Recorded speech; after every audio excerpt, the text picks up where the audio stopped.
name is Kim and I'm from Germany. Like, comment, and subscribe. Chilote Wanipin. Gunung Nago di Pawalimo, nampak nandari Kampusunan. Tolong jawe salam dari Ambo, Firman Wanipin, walau kita nak jawe tangan. Assalamualaikum warahmatullahi wabarakatuh. Waalaikumsalam. Bapak Ibu, para pemirsa Chilote Wanipin yang baik hati, dimanapun Anda berada hari ini. Hari ini narasumber kita adalah Ricky Hadiputra SHMA yang lebih dikenal dengan nama Ricky Prancis. Ya. Nah, kebetulan hari ini beliau adalah kuasa hukum Dani Kurnia, di mana kasus ini pernah viral beberapa waktu yang lalu. Ya, betul.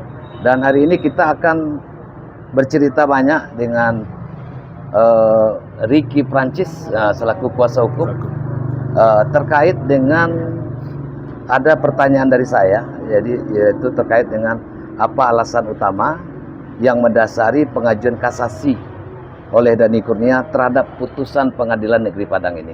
Mungkin barangkali ini bisa diceritakan Bang Ricky. Ya. Silakan Bang Ricky. Ada Bang Wanipin Ya. sudah mengundang ke podcastnya ya Bang ya. Iya, iya. Ya, alasan dari kami selaku kuasa hukum Bang untuk mengajukan kasasi karena ini kan masih ada upaya hukum Bang. Iya, Ya, iya. kebetulan karena di Pengadilan Negeri Padang tingkat pertama sampai ke banding itu hasilnya kami rasanya kurang puas Bang. Makanya kami ajukanlah kasasi ini Bang. Karena beberapa fakta-fakta persidangan itu banyak yang tidak sesuai dengan yang kami harapkan, makanya kami ajukan kasasi ini Bang. Banyak hal yang barangkali antara fakta dan data tidak sesuai. Nggak sesuai sekali Bang, betul. Dan tentunya ini salah satu haknya juga Ya, ya bagi seorang Dani dan Kurnia Kurnia Putra untuk mengajukan upaya untuk hukum. mengajukan upaya hukum terkait dengan kasasi Kasasi ini, ya betul. Mariki. Dan satu lagi Mariki, bagaimana tim penasihat hukum menjelaskan tidak adanya bukti niat jahat dalam kasus ini atau mens rea ini. Ya, mens rea atau niat jahat dari Dani Kurnia Putra ini Bang, Ya. memang kita lihat dari fakta persidangan itu tidak ada Bang. Tidak ada ya? Ya, Dani ini memang sebagai mantri sudah sesuai SOP-nya Bang. Dari mulai dia survei, menyajikan data itu ke unit ya Bang ya, itu sudah dilakukan dengan benar gitu. Terkait dengan tuduhan korupsi itu sangat, kalau saya sebagai kuasa hukum itu memang jauh lah Bang. Ya, pokoknya sesuai SOP sudah dijalankan dengan benar gitu. Sudah survei ke lokasi nasabah, ke tempat usaha, terus mengenai untuk ada uang ini uang itunya itu memang tidak ada Bang. Artinya ini memang adalah sebuah perjuangan kalau saya lihat nih. Ya, betul Bang. Sebuah perjuangan kepengen membuka tabir ini, tabir Ya, gelap ini kan, tabir gelap betul Bang. di bidang bagaimana kasus hukum yang ada saat ini bisa terbuka lebar dan masyarakat juga tahu ya kondisinya seperti apa. Ya.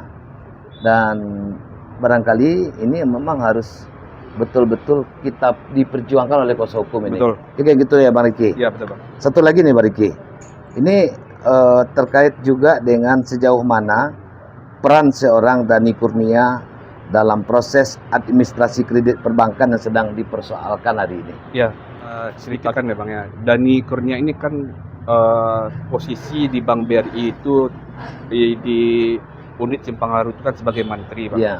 Mantri itu kan tugasnya selain mencari nasabah, menganalisa usaha, terus setelah itu oke semua sama dia Bang, itu barulah diserahkan ke unit Bang. Bukan Dani ini benteng terakhir Bang. Berarti Dani bukan pemutus. Bukan pemutus Bang. Iya. Ya, pemutus itu unit Bang. Kepala unit. Ya, Dani kan sebagai penyedia data.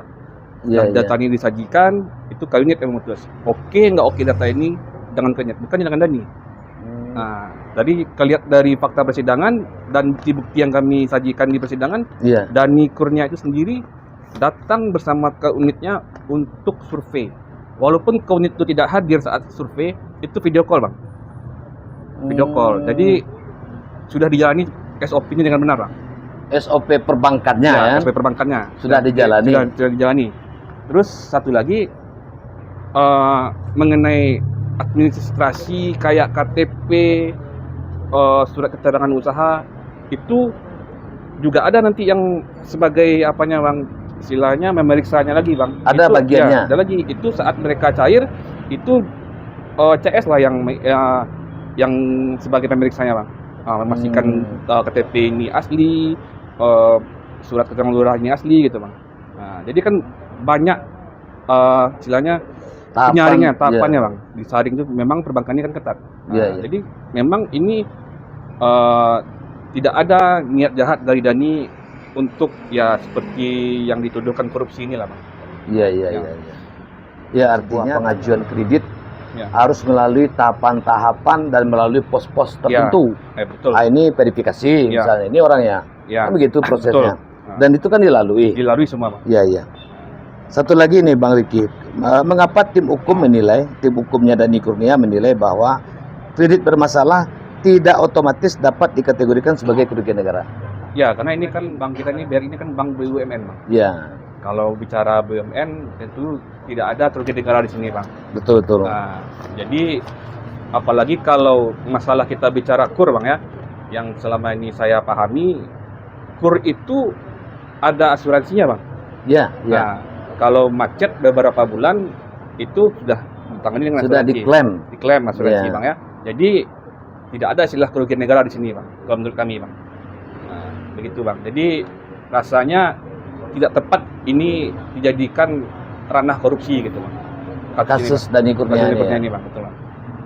Nah, terus mengenai masalah data palsu atau apa yang dituduhkan ke saudara Dani itu seperti tadi saya bilang bang, itu sudah ada penyaringnya CS tadi itu bang itu. Nah, mengenai usaha pun Dani sudah memastikan dengan unitnya gitu. Iya. Ya kalau masalah terkait calo apa segala macam itu memang tidak serta merta Dani Kurnia yang harus menanggung ini bang itu. Ya harusnya. Kalau saya melihat dan ini dalam konteks yang Bang Riki ceritakan ini dikorbankan namanya. Ya. Ini menurut saya ya. Kalau memang ini korupsi bang, kenapa tidak unit tidak kena bang? Karena yang tertangan pemutus terakhir itu unit. Kalau pengen membongkar semuanya bang. Seperti contoh misalnya, ada kepala dinas misalnya, anak buahnya bermasalah, kepala dinasnya kena loh. Iya betul bang. Betul kan? Betul. Dicopot kadang-kadang. Karena banyak di sana pejabat-pejabat berwenang atau petugas-petugas yang berwenang ada ikut membubuhkan tangan bang. Kalau Dani ini cukup dia mencarikan data, menganalisa, menyajikan lah tuh bang. Nah, oke di tangan kenyet. Oke kata kenyet jalan gitu. Ini kan perlu sekali nih harus dibuat terang ini persoalan ini Bang Riki. Tidak mungkin seorang menteri mengintervensi ke unit sendiri bang. Iyalah. Dia anak buah. Ya ini kepala unit. Betul. Artinya batasannya antara menteri dengan unit ini kan jelas nih. Jelas bedanya kan. Satu lagi Bang Riki Prancis. Ini apa argumen tim hukum terkait dengan penjatuhan pidana tambahan berupa uang pengganti atau aturan yang dilanggar? Ya, kalau di sini Dani dapat uang pengganti terhadap ini nggak tepat bang. Karena uang pengganti itu sebenarnya bang sesuai dengan yang dipakai atau yang dinikmati oleh si pelaku tadi bang. Kalau misalnya di fakta persidangan itu sendiri anggaplah Dani Kurnia ini mengakui kalau dia hanya mendapat fee atau apalah namanya itu 100 juta misalnya bang ya uang pengganti ya segitu gitu bang. Tidak, ini kan uang penggantinya 750 sekian gitu bang. Juta. Nah, jadi kan rasanya seorang Dani yang tidak tahu apa-apa harus mengganti. Nah itu bang. Betul. Ya, tidak tepat rasa kami bang. Nilainya tinggi juga betul. Besar, ya kan? Ya. 750 juta hampir 1 M. Ya. Untuk seorang menteri menggantinya ini berat juga jadinya. Berat juga bang. Seorang Dani yang sudah mengabdi sekian tahun di BRI yang juga ibarat menteri ini bang. Kalau bahasa Minangnya bang, kudo pelajang buki bang. Betul. Dia yang mencarikan data, mencarikan income buat BRI bang. Yang dapat nama unit. Nama unit. Iya. Satu lagi nih Bang Riki. Ini bagaimana konstruksi perkara mengenai kredit fiktif dan pemalsuan dokumen dipertanyakan dalam proses hukumnya ini? Ya, kalau terkait dokumen palsu tadi bang ya. Iya. Itu dari Mantri atau Dani sendiri bang, itu kan memang tidak tahu kalau itu dokumen itu palsu bang. ini kan terungkapnya di fakta persidangan, Bang. Jadi yang memasukkan dokumen ini si calo tadi, Bang. Yang mengatur di luar semuanya calo tadi, Bang. Ini ada calo rupanya. Ada calo, Bang, ya. Calo inilah yang mengatur semuanya. Calo nggak kena? Calo kena, Bang. Dihukum juga? Dihukum juga, Bang. Calonya kena, dihukum juga. Terus calo inilah yang mengatur semuanya. Jadi seolah-olah ada usaha, ada ya pokoknya rapi lah semuanya, Bang. Usaha ada, KTP-nya ada, surat keterangan usahanya ada gitu kan. Jadi kalau memang ini permainan, buat apa Dani survei, Bang? Iya. Ya kalau ini memang permainan, ngapain pakai survei kan? Ya. Itu lagi kan aturannya juga kepala unit juga harus kena ini. Harus kena, betul, Bang. Iya. Masa ke unit sebagai pemutus terakhir Ya, betul. dalam hal ini ndak juga diperiksa atau juga ditahan atau dihukum Ya. kan begitu ya, Mariki? Satu lagi, Bang, rasanya ini tidak tepat dijadikan tindak pidana korupsi. Sementara saudara Dani sudah menerima juga efek atau ganjaran dari BRI. Ya. Itu dia sudah dinonjokkan di BRI. Tiba-tiba kenapa dinaikkan juga perkara ini gitu, Bang. Sudah di PHK juga di BRI. Iya. Nah, kenapa sekarang istilahnya ini bukan apa, Bang, unit sendiri sebagai pemutus masih bisa bekerja di Bank BRI. Sudah jatuh di timpa tangga. Ya. Ini yang namanya persoalan. Satu lagi nih, Bang Riki. Ini apa harapan dan tujuan utama dari pengajuan kasasi ini bagi Dani Kurnia dari tim hukum ini? Ya, kami berharap di kasasi hakim yang tingkatnya lebih tinggi di Mahkamah Agung, Bang, itu bisa melihat dengan terang benderang fakta-fakta yang ada yang kami sajikan di dalam permohonan kasasi kami, Bang. Semoga Dani Kurnia ini ya bisa cepat mendapat keadilan gitu, Bang. Agar cepat mendapatkan keadilan ya, Bang Riki, ya. Ya, satu lagi Bariki, disampaikan oleh tim penasihat hukum kepada masyarakat terkait dengan kasus ini dan proses hukum yang sedang berjalan. Ya, kami dari kuasa hukum khususnya terhadap masyarakat, kasus Dani Kurnia dan Bank BRI ini paling kami hanya bisa menyampaikan bukan hanya terhadap masyarakat saja, Bang, terhadap juga mungkin pegawai-pegawai yang ada di sana juga, gitu kan. Ya, kalau bisa yang namanya perbankan ini, apalagi terhadap masyarakat yang meminjam, itu sebenarnya kan perbankan ini kan azasnya azas kekeluargaan, Bang. Bisa diselesaikan dengan kekeluargaan. Iya. Selagi nasabah itu masih ada komunikasi dengan pihak bank, mungkin bank masih bisa memberi kelonggaran gitu kan. Ini dengan kasus Dani ini, itu tuh mereka mesti bayar loh, Bang. Masih ada yang ngangsur loh. Siapa yang bayar nih? Nasabah-nasabah yang macet ini, Bang. Masih jalan? Masih jalan, masih ada yang ngancur. Cuman karena ada perkara ini, mungkin mereka tuh tidak mau lagi ngancur, Bang. Oh gitu. Jadi pesan saya kepada masyarakat yang ada pinjaman di bank, ya harapannya kalau memang tidak ada sanggup ya ke banknya untuk datangi bank gitu, Bang. Kalau bisa angkat bendera putih, angkat bendera putih. Betul. Gitu ya, Pak Riki. Ya. Daripada nanti ujung-ujungnya pidana. Iya kan? Sekarang kan khususnya Bank BUMN, Bang, BRI itu mereka udah gandeng kejaksaan untuk penagihan, Bang.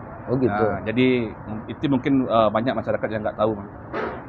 Jadi menggandeng pihak kejaksaan untuk proses penagihan. Penagihan, betul, Bang. Jadi kalau misalkan rakyat kecil mau pinjam kur 100 juta nunggak misalnya, 10 tahun, itu orang kejaksaan datang. Betul, Bang. Waduh gila ini. Ya artinya ini memang apa yang dikatakan Bang Riki, masyarakat harus hati-hati dalam menentukan nanti kalau kepengen dalam pengembang usaha mau pakai dananya bank atau dana apa, pikir-pikirlah dulu. Sebab kondisi hari ini kalau Pak Wanipin bilang tidak baik-baik saja. Iya, Bang. Iya. Tidak baik-baik saja kan? Khususnya Bank BUMN plat merah itu sudah menggandeng dari kejaksaan untuk penagihan. Bank swasta enggak ya? Bank swasta enggak, Bang. Kemudian bank daerah? Bank daerah belum. Berarti baru bank plat merah. Iya, plat merah BUMN. Plat merah. Baik, Bapak Ibu, itulah bincang-bincang kita dengan Bang Riki Prancis selaku kuasa hukum Dani Kurnia. Betul.